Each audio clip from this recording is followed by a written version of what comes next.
I want to talk to you today about having complete trust in God for your desperate situation. I love the posture and position that Ruth took in the Bible as she found herself widowed and in a new land with her mother-in-law. These were anxious times for Ruth. You see, she was grieving the terrible loss of her husband, and she knew that she needed someone to love her and to embrace her just as she was. Ruth was also a Moabite, and they did not have a good reputation. You see, their people had derived from an incestuous relationship. She knew she could face rejection and an abandoned life. At this time, she knew that she had to work. She needed to eat. And so in Ruth chapter 2, verse 2, she said to Naomi, "Let me go to the fields and pick up the leftover grain behind anyone in whose eyes I find favor." She was willing to take the leftovers. She didn't feel she deserved special treatment. She had a humble spirit. You may know the story of how Boaz saw her in that field as she went about doing what her hands found to do. Boaz is a picture to us of how Jesus has redeemed us from terrible times, as lost and disreputable as we are. You see, Boaz instructed his workers to let some handfuls of grain fall for her on purpose, and he told them not to rebuke her.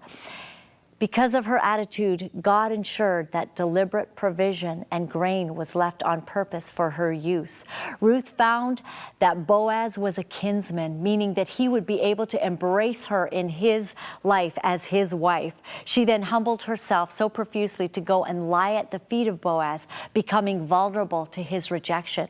Have you ever needed to just lie at the feet of Jesus and receive his redemption? Her attitude determined and invoked the favor of God over her life.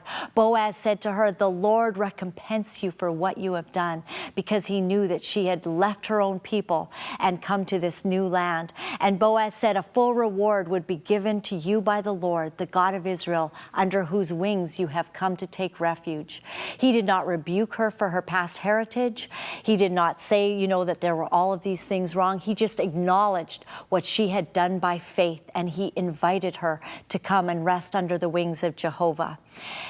She was then engrafted and married into the lineage and the birth of Jesus. What an incredible destiny was given to a stranger, a woman from a questionable background who in faith gave up everything to become part of a new family. Today, God sees your situation and your difficulty, your history and your heart. He has already paid the price to redeem you, to purchase your life back from an enemy who has tried to destroy you. He has not rejected you. He will never abandon you, and he will honor your walk of faith today by covering you with his wings of grace. Receive that as your message from the Lord today.